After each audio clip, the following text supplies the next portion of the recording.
விஜயின் அரசியல் பயணம். நாமல் ராஜபக்சே கொடுத்த அட்வைஸ் என்ன சொன்னார் தெரியுமா? தவிக தலைவர் விஜயின் அரசியல் பயணம் குறித்து இலங்கை நாடாளுமன்ற உறுப்பினரும் எஸ்எல்எல்பிபி கட்சி தலைவருமான நாமல் ராஜபக்சே கருத்து தெரிவித்து சில முக்கிய அறிவுரைகளையும் வழங்கினார். அரசியல் என்பது சினிமாவை போல வசனங்கள் எழுதப்பட்ட ஒரு ஸ்கிரிப்ட் அல்ல, அது முழு நேர அர்ப்பணிப்பும் பொறுப்பும் கொண்ட ஒரு பயணம் என்பதை நடிகர் தவிக தலைவருமான விஜய் உணர வேண்டும் என்று இலங்கை நாடாளுமன்ற உறுப்பினரும் இலங்கை பொதுஜன பெரும்பாலான எஸ்எல்பிபி தலைவருமான நாமல் ராஜபக்சே தெரிவித்துள்ளார்.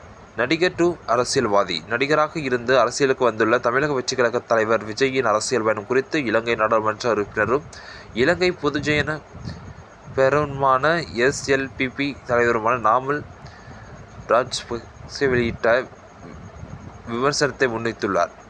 அரசியல் என்பது சினிமாவை போல எழுதப்பட்ட வசனங்களையோ அல்லது திட்டமிட்ட கட்சிகளே அல்ல, ஒரு முழு நேர அர்ப்பணிப்பும் பொறுப்பும் பொறுமையும் தேவைப்படும் களமாகும் என்பதை விஜய் உணர வேண்டும் என அவர் தெரிவித்துள்ளார்.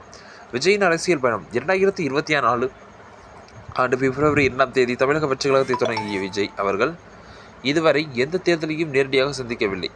அதே சமயம் சமூக மற்றும் மக்கள் பிரச்சனைகளில் அவர் தொடர்ச்சியாக குரல் கொடுக்கவில்லை என்ற குற்றச்சாட்டும் அரசியல் விமர்சகர்கள் மத்தியில் எழுந்து வரும் நிலையில், மேடைகளில் அவ்வப்போது தோன்றி அரசியல் வசனங்களை பேசிவிட்டு செல்லும் போக்கு ஒரு முழுமையான அரசியல்வாதியின் செயல்பாடாக இல்லை என்று கருத்தும் நிலவுகிறது. விஜய் எனக்கு மிகவும் பிடித்த நடிகரில் ஒருவர்.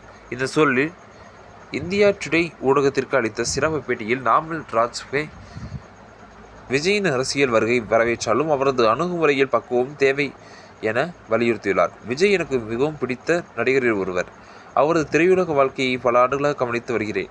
தமிழ்நாட்டில் மட்டுமல்ல, இலங்கை, மலேசியா போன்ற நாடுகளிலும் அவருக்கு ரசிகர்கள் உள்ளனர். ஆனால் அரசியல்வாதியாக அவர் இன்னும் முழுமையாக வளரவில்லை என அவர் குறிப்பிட்டார். விஜய்க்கு நாமல் ராஜபக்சே மேலும், அரசியல் என்பது முழு நேர பணியாகும். குறிப்பாக வளர்ச்சியை நோக்கி பயணிக்கும் தமிழ்நாடு போன்ற மாநிலத்தை வழிநடத்த வேண்டுமானால் அதற்கு முழுமையான கவனமும் தெளிவான கொள்கையும் மற்றும் நிரந்தர களப்பணிகளும் அவசியம். பொது பிரச்சனைகளில் சினிமா கதைகளை விட பல மடங்கு சிக்கலானவை. மக்களின் எதிர்பார்ப்புகளை புரிந்து கொண்டு நிறைவேற்றக்கூடிய வாக்குறுதிகளை மட்டும் அளிக்க வேண்டும் என்று நாமல் ராஜபக்சே வலியுறுத்தினார் என்பது குறிப்பிடத்தக்கது. இதுபோன்ற செய்திகளை உடனுக்குடன் தெரிந்து கொள்ள நமது நியூஸ் சேனலுடன் இணைந்திருங்கள். தங்களுடைய கருத்துக்களை கமெண்ட் பாக்ஸில் பதிவிடுங்கள். நன்றி, மீண்டும் சந்திப்போம்.